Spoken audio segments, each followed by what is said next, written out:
அந்த சத்தம் கேட்கணுன்னா நான் என்ன பண்ணணும்? நானே எடுத்து சவுண்டு கொடுக்கணும். அதுக்கு ஹலோ இருக்கிறீங்களா? சவுண்டு கொடுக்கணும். எப்படி சவுண்டு கொடுக்கறது?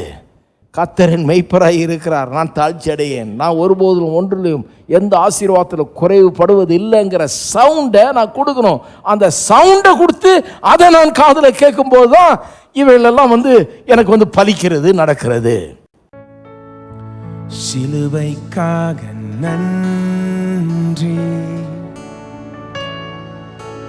கிரயமானே நன்றி, எந்தன் பாவம் நிந்தையை சுமந்து அன்பை பொழிந்தீரே, அன்புக்காக நன்றி, இரத்தத்துக்காக நன்றி, என்னை சுத்தமாக்கி மன்னித்தென்னை அன்பாய் அரவணைத்தீர்.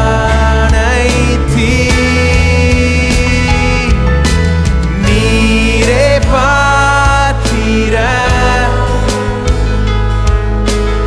ஆட்டுக்குட்டியே, மகுடங்கள் சூடி மகிழ்கிறோ, ஜெயவீந்தனே,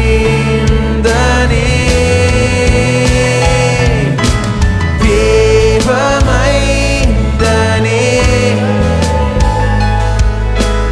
உன்னதர் இயேசுவே, பரலோகின் ஆரோக்கிய பலியானே, ஆட்டுக்குட்டியே, பாத்திர நீரே, சிலுவைக்காக நன்றி,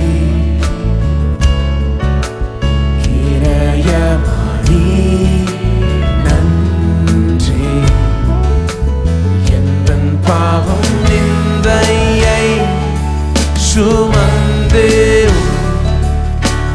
அன்பை பொழிந்தீரே, அன்புக்காக நன்றி,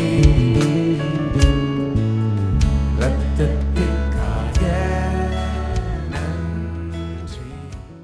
போதகர் சாம்பி செல்லத்துறை அவர்கள் நடத்தும் பூரண சுவிசேஷ வேதாகம கல்லூரியில் ஊழிய பயிற்சி பெற உடனே விண்ணப்பிக்கவும். வகுப்புகள் 2015 ஜூன் மாதம் 15ஆம் தேதி முதல் ஆரம்பமாகிறது. விண்ணப்ப படிவம் பெற பூரண சுவிசேஷ வேதாகம கல்லூரி, தபால் பெட்டி எண் 494, சென்னை 7 அல்லது கீழ்காணும் தொலைபேசி எண்களில் தொடர்பு கொள்ளவும்.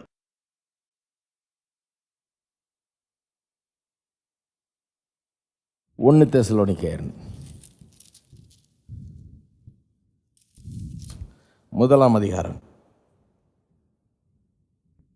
5ஆம் வசனம். எங்கள் சுவிசேஷம் உங்களிடத்தில் வசனத்தோடு மாத்திரமல்ல, வல்லமையோடும் பரிசுத்த ஆவியோடும் முழு நிச்சயத்தோடும் வந்தது. நாங்களும் உங்களுக்குள்ள இருந்தபோது உங்கள் நிமித்தம் எப்படிப்பட்டவர்களாக இருந்தோம் என்று அறிந்திருக்கிறீர்கள். நீங்கள் மிகுந்த உபத்திரவத்திலே, பாருங்க எப்படி இருந்தாங்களாம் ஜனங்க, ரொம்ப உபத்திரவத்தில் இருந்திருக்காங்க, ரொம்ப கஷ்டத்தில் இருந்திருக்காங்க, பிரச்சனையில் இருந்திருக்காங்க, பல சவால்களை சந்தித்து கொண்டிருக்கிறாங்க. இன்னைக்கு எவ்வளோ பேர் வந்திருப்பீங்கன்னு தெரியல. அப்படிப்பட்ட காரியங்களோட உபத்திரவத்தில், மிகுந்த உபத்திரவத்திலே பரிசுத்தாவின் சந்தோஷத்தோட திருவசனத்தை ஏற்றுக்கொண்டு எங்களையும் கர்த்தரையும் பின்பற்றுகிறவர்களாகி சொல்றாரு. வசனத்தோடு மாத்திரமல்ல, வல்லமையோடும் பரிசுத்த ஆவியோடும் முழு நிச்சயத்தோடும் என்ன வந்தது சுவிசேஷம். உபத்திரவத்தில் இருந்தவங்க, பிரச்சனையில் சிக்கி கொண்டிருந்தவங்க, அதன் மத்தியில் ரொம்ப சந்தோஷத்தோடு இந்த வசனத்தை கேட்டாங்க. ஏன்னா இந்த வசனம்தான் அவருடைய வாழ்க்கைக்கு விடுதலையும் நம்பிக்கையும் எதிர்காலத்தையும் உண்டாக்கி தர முடியும். அப்போ உங்களுடைய சுகம், பொருளாதார ஆசீர்வாதம், குடும்பத்தில் மகிழ்ச்சி, சந்தோஷம், சமாதானம், இதெல்லாம் பெற வேணும் என்று சொன்னால் எங்கே போகணும்? இந்த வசனத்துக்கு போகணும். வசனத்திலிருந்து வசனத்துக்கிட்ட போன உடனே என்னத்தை பார்க்குறீங்க? அது உங்களுக்கு உண்டாயிருப்பதை காண ஆரம்பிச்சிடுறீங்க. அந்த இமேஜ் உங்களுக்குள்ளே உண்டாயிடுது. அதை குறித்த நிச்சயமும் உறுதியும் உங்களுக்கு உண்டாயிடுது. விசுவாசம் பிரமாணம் எப்படி வேலை செய்யுதுன்னா, நீங்கள் ஒன்றை பெறுறதுக்கு முன்னாடியே அதை உங்களுடைய விசுவாச கண்களால் காண வேண்டும், பார்க்கணும். சுகவீனமாக இருக்கிறவங்க சுகமாக இருக்கிறத பார்க்கணும், சுகமாக இருக்கிறத பார்க்கணும். தோல்வியில் வாழ்கிறவங்க வெற்றியில் வாழ்கிறத பார்க்கணும். தாழ்ந்து கிடக்கிறவங்க உயர்ந்து இருக்கிறத பார்க்கணும். தினந்தோறும் அதை பார்க்கணும். பாருங்கள், தினந்தோறும் உங்களே கண்ணாட்டில் பார்த்துட்டு இருக்கக்கூடாது. என்ன பாரு எவ்வளோ பரதாமல் இருக்கிறேன்னு. சிலர் நாங்கள பார்த்துக்கிறது மட்டும் இல்லை, நம்மகிட்டே வந்து சொல்லுவாங்க, பாருங்கள் பாரு எப்படி இருக்கிற. அப்படி பார்க்கக்கூடாது. வசனத்தை எது கொடுத்துருக்கிறாரு இதில் பாருங்கள். இதில் பார்க்கும்போது என்ன தெரியும்? வேற காட்சி தெரியும். உங்களுடைய வெற்றி, உங்களுடைய சுகம், உங்களுடைய வாழ்வு, உங்களுடைய எதிர்காலம், உங்களுடைய நல்ல காரியங்கள் எல்லாம் இதன் மூலமாக நீங்கள் அதை பார்க்கலாம். நீங்கள் சுகமடைகிறத, நீங்கள் ஆசீர்வாதமாக இருக்கிறத, உயர்ந்து இருக்கிறத, வெற்றி பெறுறத, மேலே வர்றத, ஜெயிக்கிறத நீங்கள் பார்க்கலாம். அப்படி பார்த்துக்கிட்டே இருக்கும்போது தான் என்ன ஆகுறது? நீங்கள் எதை பார்த்துட்டு இருக்கீங்களோ அது மாதிரியே மாறி விடுகிறீர்கள். அதுதான் வசனம். வசனம் என்ன பண்ணுது? நீங்கள் உங்களை ஒன்றை பார்க்க வைக்குது, வெற்றியை பார்க்க வைக்குது, சுகத்தை பார்க்க வைக்குது, விடுதலையை பார்க்க வைக்குது. எதை பார்த்துக்கிட்டே இருக்கிறீங்களோ அதனால தான் சொல்லி இரவும் பகலும் இந்த வார்த்தையில் தியானமாய் இருப்பாயாக. ஏன்? இதை பார்த்துக்கிட்டே இருந்தால் அது மாதிரியே மாறி விடுவீர்கள் இருக்குது. அப்போ பாருங்க, அப்போ கிறிஸ்தவர் ஒன்று புரிஞ்சுக்கணும். ஒரு வாக்கு தத்தம் வேதத்தில் இருக்கிறதுனால அந்த வாக்கு தத்தம் அப்படியே வந்து ஒன்று நம்ம வாழ்க்கையில் நிறைவேறுறது கிடையாது. ஒரு வாக்குத்தத்தம் வேத வசனத்தில் இருக்கிறதுனால அது நேரம் வந்து உங்களுக்கு நிறைவேறுகிறது கிடையாது. அப்படி நிறைவேறி விடும் என்றால் ஏன் வேதத்தில் இரவும் பகலும் இந்த வேத வசனத்தில் தியானமாக இருப்பாயாகன்னு சொல்லி இருக்குது. தான் இங்கே இருக்குது, நடந்துடும், பயப்படாத போன்றலாம. இங்கே இருக்கிறது அப்படியே நடந்துடும்னா இரவும் பகலும் தியானமாகிறேன்னு ஏன் சொல்லணும்? நீதிமொழியில் சொல்லி இருக்குது, என் மகனே என் வார்த்தைகளை கவனி. ஏன் கவனிக்கணும்? இங்கே இருக்குது இல்லையா, போதாதா? நிறைவேறிடுமே. இங்கே சொல்லிட்டாருன்னா அது நடந்துட போதும். அவருக்கு வார்த்தை வல்லமை உள்ளது. நிறைய பேர் பாருங்கள் தப்பாக புரிஞ்சிட்டு இருக்கிறாங்க. வார்த்தைகளை கவனி, உன் செவியை சாய். எதுக்கு? உன்னுடைய வார்த்தைகளுக்கு உன்னுடைய செவியை சாய் அப்படின்னா ரொம்ப கவனமாக கேட்க சொல்லுது. மற்றதெல்லாம் விட்டுட்டு இங்கே கவனின்றார். செவியை சாய்க்கும் போது என்ன பண்ணுறோம்? மற்றது எல்லாத்துக்கும் தூரமாகி இதுக்கு வந்து என்ன பண்ணுறோம்? என்ன சொல்லப்படுதோ அதுக்கு கான்சன்ட்ரேஷன் கொடுக்குறோம் இல்லையா? செவியை சாய். அதை கண்டுபிடிக்கிறவர்களுக்கு, அப்போ அதை கண்டுபிடின்றார். அதை கண்டுபிடிக்கிறவர்களுக்கு உடலுக்கெல்லாம் அது ஆரோக்கியமாக இருக்கிறது. அப்போ வசனத்தை கவனிக்கணும், அதுக்கு செவி கொடுக்கணும், அதை கண்டுபிடிக்கணும், அதை தியானிக்கணும், இரவும் பகலும் தியானிக்கணும். அதை கண்களை விட்டு பிரியாமல் இருப்பதாக என்றாரு, வாயை விட்டு பிரியாது இருப்பதாக என்றாரு. அப்போ பாருங்க, இங்கே இருக்கிறதுனால ஒன்றும் அப்படியே நடந்துட போகிறதில்ல. இதையெல்லாம் பண்ண வேண்டியது இருக்குது. இன்னும் கேட்டால் இன்னொரு இடத்துல சொல்லி இருக்குது, அதை சாப்பிடுன்னு இருக்குது. இப்படிய வசனம் எனக்கு வந்து கிடைத்தது, அதை நான் சாப்பிட்டேன், உடனடியாக எனக்கு பலன் உண்டாச்சுன்றான் ஒரு தீர்க்கதரிசி. Eat it. இயேசுவே சொல்றாரு, மனுஷன் அப்பத்தினால் மாத்திரமல்ல தேவனுடைய வாயிலிருந்து புறப்படுகிற ஒவ்வொரு வார்த்தையினாலும் பிழைப்பான். அப்போ வசனம் இங்கே இருக்கிறதுனால ஏதோ நடத்திடும் அதுன்னு நினைக்கிறீங்கன்னா பெரிய தப்பு பண்ணுறோம். நம்ம நிறைய கிறிஸ்தவர்கள் இப்படி பண்ணி தான் எல்லாம் கோட்டை விட்டாங்க. நடந்துடும் சொல்லியிருக்கு இல்லையா, அது நடக்கும். இவங்க ஒன்றுமே பண்ணுறதில்லை, இதை மெடிடேட் பண்ணுறதில்ல, தியானம் பண்ணுறதில்ல, வாயில் வைக்கிறது இல்லை, இருதயத்தில் வைக்கிறது இல்லை, கண்ணுக்கு முன்னால் வைக்கிறது இல்லை, இதை சாப்பிட்றது இல்லை, இதை உட்கொள்றது இல்லை. எப்படி பலன்? சாப்பிடவே இல்லைன்னா எப்படி பலன் உண்டாகும் சொல்லுங்கள்? காலைல சாப்பிட்டீங்களா? சாப்பிட்லனாலும் இப்போ போய் சாப்பிடுவீங்க இல்லையா? விடுவீங்களா? எப்படா முடிப்பாருன்னு காத்துட்டு இருக்கிறீங்க. போய் கண்டிப்பாக சாப்பிடாமல் போக மாட்டீங்க, சாப்பிடுவீங்க. ஏன்னா சாப்பிட்டா தான் பலன் உண்டாகும். சரீரம் பலன் உள்ளதாக இருக்குன்னா சாப்பிட்ணும். அதே போல் ஆவிக்குரிய விதத்தில் பலன் உள்ளவர்களாக இருக்குன்னா கண்டிப்பாக சாப்பிட்ணும், வசனத்தை சாப்பிட்ணும். ஆவிக்குரியவர்களுக்கு சாப்பிடுகிற வசனமாக இருக்கிறது இது. ஒவ்வொரு வசனத்திலையும் உங்களுக்கு அந்த வசனம் என்ன சொல்லுதோ அதை நிறைவேற்றி கொடுக்குற வல்லமை அதுக்குள்ளேயே இருக்கிறது. அப்போ கடவுள் நமக்கு எல்லாத்தையும் செஞ்சு முடிச்சிட்டாரு, ரெடி பண்ணி வச்சுட்டாருன்னா ஏன் நிறைய பேர் அதை பெறாமல் இருக்கிறாங்க? ஒன்றொன்றுக்கும் விசுவாசிக்கணும். பாருங்கள், இந்த மாதிரி மெடிடேட் பண்ணணும், தியானிக்கணும், வசனத்தை கண்டுபிடிக்கணும், அதை எடுக்கணும், கண்ணுக்கு முன்னால் வைக்கணும், வாயில் வைக்கணும், இருதயத்தில் வைக்கணும், அதை சாப்பிடணும். இப்படி தான் விசுவாசம் உண்டாகுது. இதனால தான் பாருங்கள், நிறைய பேர் கர்த்தர் எல்லாத்தையும் ஏற்படுத்தி வச்சாலும் இவங்க அதை அடையாமல் இருக்கிறாங்க. ஏன்னா அதெல்லாம் பண்ணுறதே கிடையாது. தியானம் பண்ணுறது கிடையாது, வாயில் எடுத்து வைக்கிறது கிடையாது, இருதயத்தில் வைக்கிறது கிடையாது, சாப்பிட்றது கிடையாது, இதை வச்சு இருதயத்தில் வச்சு காக்கிறது கிடையாது, ஒன்றும் பண்ணுறது கிடையாது. ஆனால் ஏதாவது நடந்துடணும்னு பார்க்குறாங்க. அங்கே போய் ஜெபம் பண்ணிட்டு வந்தாங்க, அவர் ஜெபம் பண்ணாருங்க, அவர் ஜெபம் பண்ணாருன்னா சரியாக போயிடுன்னு ஒரு நம்பிக்கை எனக்கு அப்படிங்கிறாங்க. அப்புறம் நடக்கலைன்னா என்னங்க அவர் கூட ஜெபம் பண்ணார், ஒன்றும் நடக்கலை. அப்புறம் ஒன்றுமே நடக்கலைன்னா என்ன சொல்லிடுறாங்க, கடவுளே ஒன்றும் செய்யலை, எனக்கு அவராலேயே ஒன்றும் முடியல அப்படின்ட்டுருவாங்க. இவங்க தப்பு மட்டும் கிடையாது, வேறு எல்லாருடைய தப்பும் அது, இன்க்ளூடிங் கடவுள்.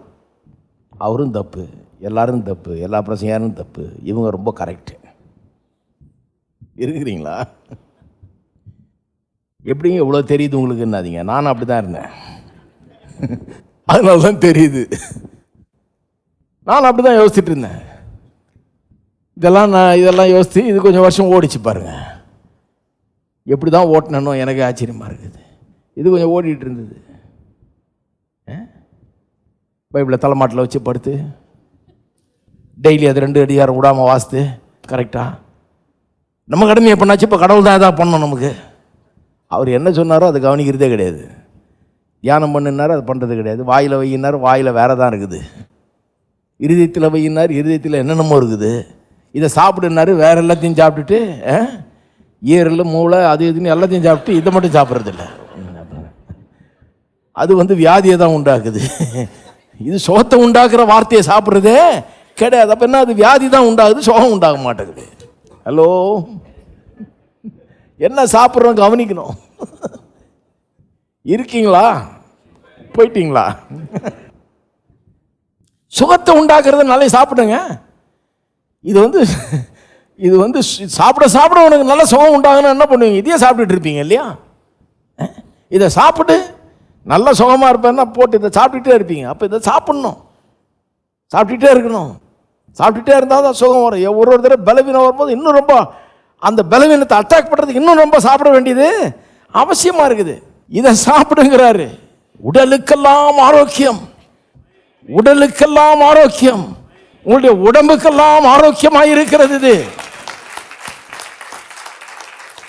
கிறிஸ்தவங்க பண்ற பெரிய மிஸ்டேக் என்னன்னா, அவங்க நினைக்கிறாங்க இது சொல்லியிருக்கு பிரதர், பைபிள் எங்கள் வீட்டில் இருக்கு பிரதர், நான் டெய்லி ஒரு முத்தம் கொடுத்துக்குவேன் பிரதர் பைபிளுக்கு.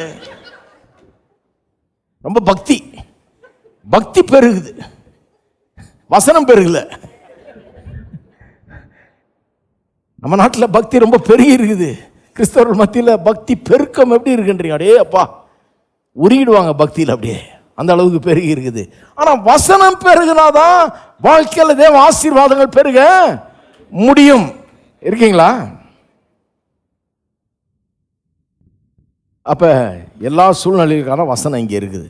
உபாகம் 28 வசனம் வருது. 28:1 பாருங்கள், இந்த ஃபேமஸ் பகுதி ஆசீர்வாதங்கள்லாம் சொல்லப்பட்டிருக்கு இல்லையா? 28:1, இன்று நான் உனக்கு விதிக்கிற உன் தேவனாகிய கர்த்தருடைய கட்டளையின்படி எல்லாம் செய்ய நீ கவனமாக இருக்கும்படி அவர் எதுக்கு செவி கொடுக்கணும்? அவருடைய சத்தத்துக்கு. எல்லாம் சொல்லுங்க, இதுதான், இந்த மாதிரி காரியம் தான் கவனிக்கணும். அவருடைய சத்தத்துக்கு செவி கொடுப்பாயானால், சத்தத்துக்கு என்ன அர்த்தம்? அவருடைய வார்த்தைக்கு செவி கொடுப்பாய. செவி கொடுக்கறதுனால என்ன அர்த்தம்? செவி கொடுக்கறதுன்னு என்னன்னா, பேசுறதுக்கு செவி கொடுக்கணும். எப்படி? இந்த வார்த்தைக்கு இந்த உலகத்திலே சத்தம் கொடுக்கிறவர்கள் நீங்கள். வார்த்தை அவர் கொடுத்துட்டாரு, சத்தம் யார் கொடுக்கறது? சவுண்டை நீங்க கொடுக்கணும். தொண்டை உங்களுது, வார்த்தை அவருது, வாய் உங்களுது. அதுதான் இங்க சொல்லி இருக்குது. அவருடைய சத்தத்துக்கு செவி கொடுப்பாயானால் அப்படின்னு சொல்லிட்டு தான் சொல்லி இருக்குது. நிலத்தின் கனி ஆசீர்வதிக்கப்பட்டிருக்கும், கற்பத்தின் கனி ஆசீர்வதிக்கப்பட்டிருக்கும், ஆடு மாடுகளின் கனி ஆசீர்வதிக்கப்பட்டிருக்கும், மாப்பிரசிக்கிற தொட்டி கூட ஆசீர்வதிக்கப்பட்டிருக்கும். விரோதி ஒரு வழியாக 7 வழியாக ஓடி போவான். மழை கரெக்டாக பெய்யும். கடன் வாங்காது இருப்ப, கடன் கொடுப்ப, கீழாயிராமல் மேலே இருப்ப, வாழாயிராமல் தலை. இதெல்லாம் அப்புறம் தான் வருது. எப்போ? சத்தத்துக்கு செவி கொடுக்கும்போது. அப்போ சத்தம் கேட்குதா உங்கள் வீட்டில்? உங்களுக்கு கேட்குது அந்த சத்தம்? இந்த சத்தம் கேட்கணுன்னா நான் என்ன பண்ணணும்? நானே எடுத்து சவுண்டு கொடுக்கணும். இதுக்கு ஹலோ, இருக்கிறீங்களா? சவுண்டு கொடுக்கணும். எப்படி சவுண்டு கொடுக்குறது? கர்த்தரின் மெய்ப்பராய் இருக்கிறார், நான் தாழ்ச்சி அடையேன், நான் ஒருபோதும் ஒன்றிலும் எந்த ஆசீர்வாதத்தில் குறைவுபடுவது இல்லைங்கிற சவுண்டை நான் கொடுக்கணும். அந்த சவுண்டை கொடுத்து அதை நான் காதில் கேட்கும்போது தான் இவைகளெல்லாம் எனக்கு பலிக்கிறது, நடக்கிறது. ஹார்க்கன் டெலிஜென்ட்லின்னு சொல்லிடுது. ஹார்க்கன் டெலிஜென்ட்லி இங்கிலீஷில் வருது. ஹார்க்கன்ற வார்த்தைக்கு என்ன அர்த்தம் தெரியுமா? To hear intelligently, to hear intelligently and declare அப்படி சொல்லி டிக்ஷனரியில். ஹார்க்கன்னா டு ஹியர் அண்ட் டிக்ளேர்.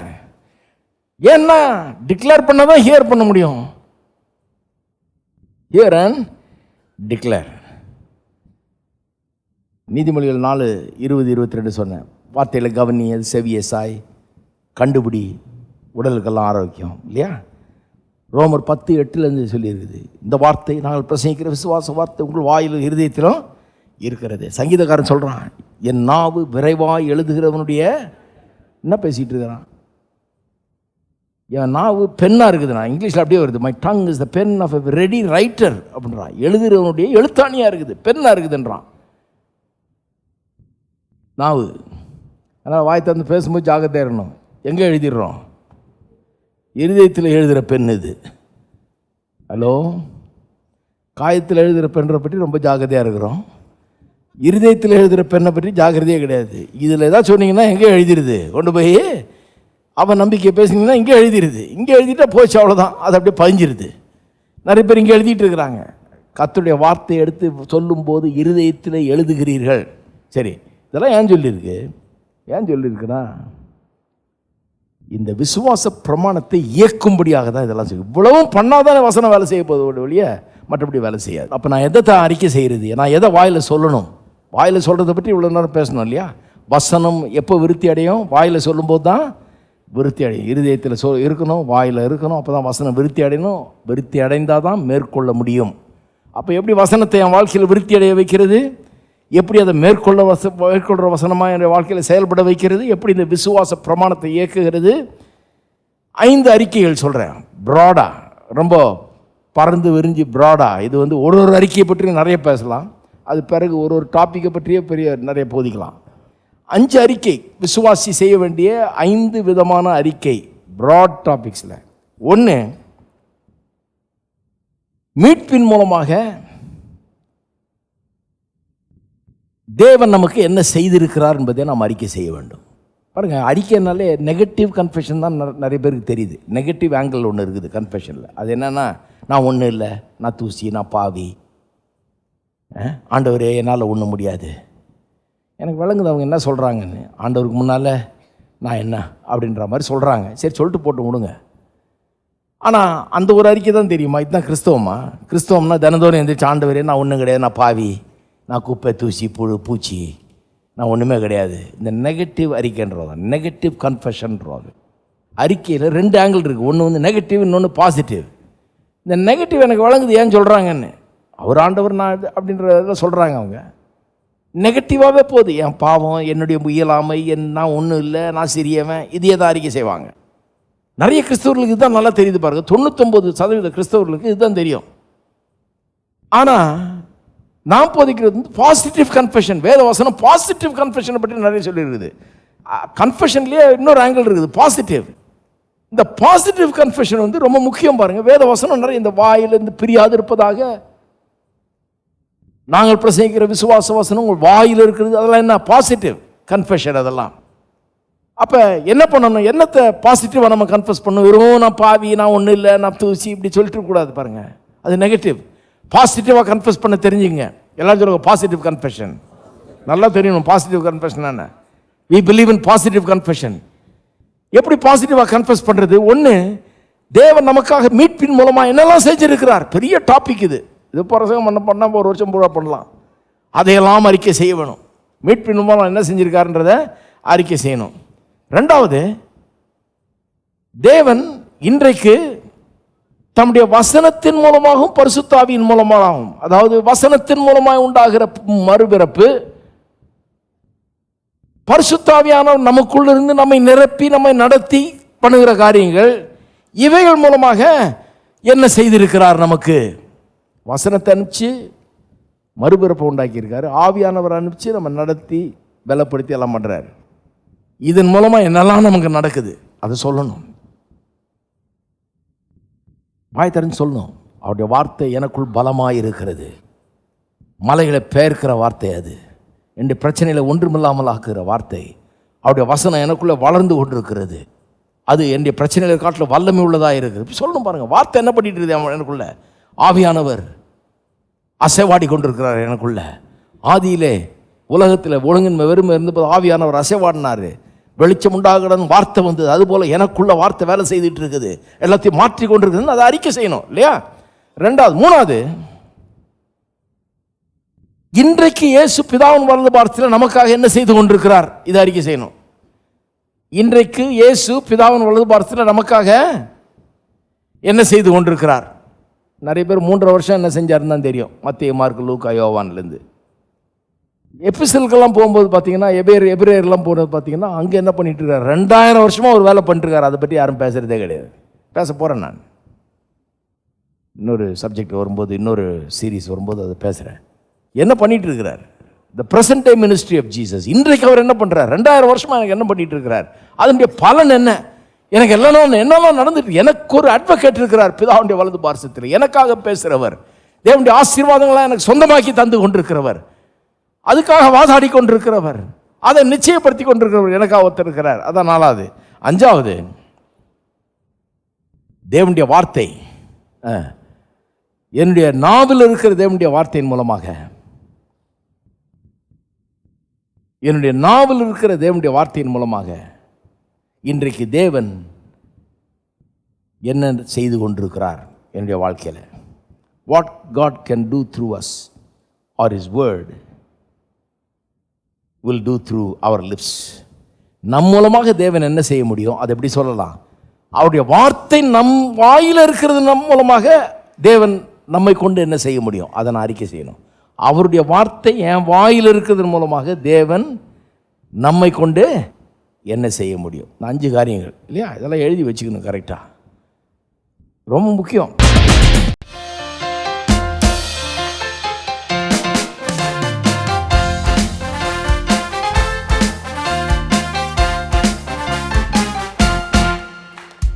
ஓயாமல் துதிப்போம், காலமெல்லாம் பாடுவோம், ராஜாதி ராஜாவாம் இயேசுவையே.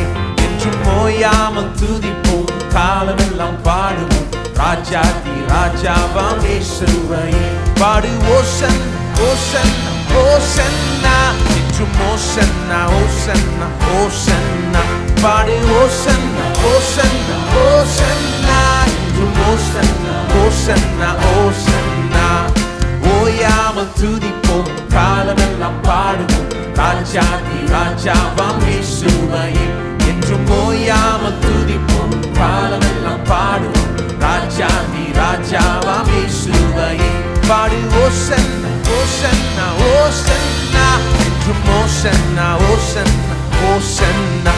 பாடு ஓசன்னா ஓசன்னா ஓசன்னா.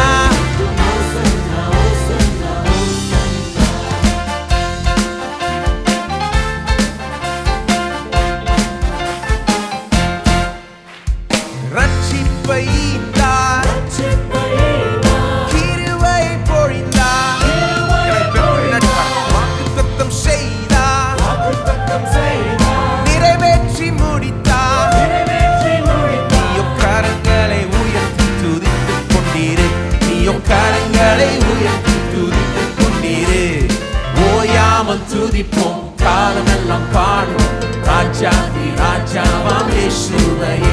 என்றும் ஓயாமல் துதிப்போம், காலமெல்லாம் பாடுவோம், ராஜாதி ராஜாவாம் இயேசுவையே. பாடு ஓசன்னா ஓசன்னா ஓசன்னா, என்றும் ஓசன்னா ஓசன்னா ஓசன்னா. பாடு ஓசன்னா ஓசன்னா ஓசன்னா, என்றும் ஓசன்னா ஓசன்னா.